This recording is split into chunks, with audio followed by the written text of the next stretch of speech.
Hey guys, meteorologist David Yeomans in the First Warning Weather Center just after 10 a.m. and we just got the big anticipated update from the Hurricane Center on Hurricane Dorian, where it's going with a new track and how strong it might get as it keeps looking stronger and stronger. Let me share this from my Facebook, get you started, and then we will dive right in on the big screen. While you're waiting on me, check out this storm. It is looking more and more impressive here on the satellite. This is the latest 6-hour loop. 12-hour loop, pardon me, as it starts to organize itself out there.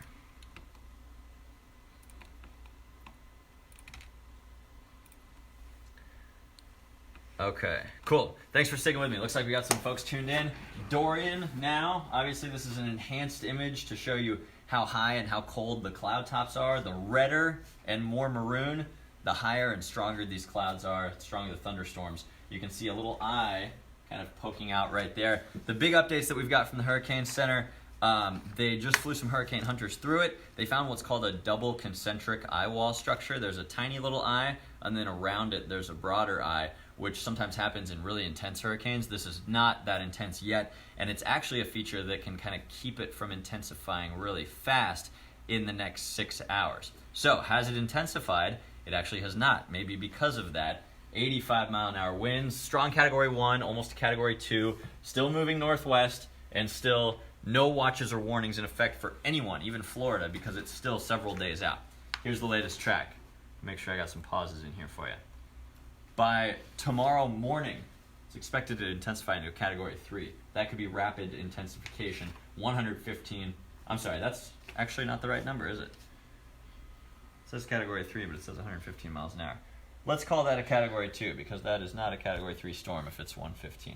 Anyways, progressing westward, turning this weekend. Look at this. Now predicting not a Category 3 at landfall, but a Category 4 hurricane, possibly exactly as strong as Hurricane Harvey was, 130 miles an hour, when it made landfall in Texas just over 2 years ago, like 2 years and a week ago. Still in the main bullseye, if you will, Cape Canaveral, Melbourne, Florida, right on the east central coast. But the average error, not the possible error, the average error 4 days out is over 100 miles in either direction, which is why this isn't the cone of the outer bands. This is the cone of where the center could go. Still could go farther south, like the European model suggests. The European is a really good hurricane model. It nailed Sandy, it nailed Harvey, and it has a direct landfall in like Fort Lauderdale, Boca Raton. Other models say it might be north of here, so we're still getting a good idea of where this thing is going to go. What we do know is it's probably going to be a really intense hurricane. Category 4 is certainly nothing to mess with.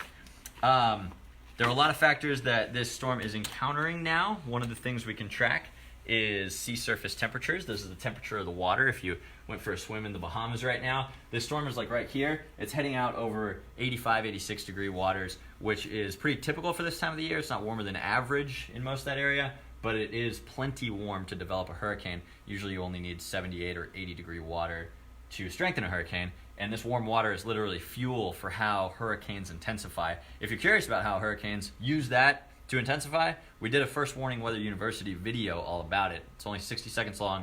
Google First Warning Weather University, how hurricanes form. I'll add a link in the comments. There you go. How's that for cross-promotion, Tulsi?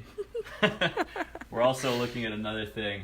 The dust that was in this storm, the same Saharan dust we've been talking about in our skyline. You can see it outside right now. It's kind of hazy. Maybe your eyes are a little itchy. We have it sometimes during the summer. It's not uncommon, but it can keep these storms from strengthening. That has been happening, but now it's starting to not become an issue anymore. The storm is gaining strength, and on 4:30 on KXAN News tonight, I'm going to take you through the forecast of this dust around the storm and how it totally changes the structure of it and how it really is going to allow for intensification. So, Kristen Curry is getting your forecast ready. She'll have you covered at noon. We got you covered all night, of course, on KXAN. Always updates on social media and on KXAN.com. Do we have any questions coming in? Brittany Johnson wants to know, when is the hurricane supposed to hit? Great question. Let me go back to the track. It looks like a Labor Day hurricane.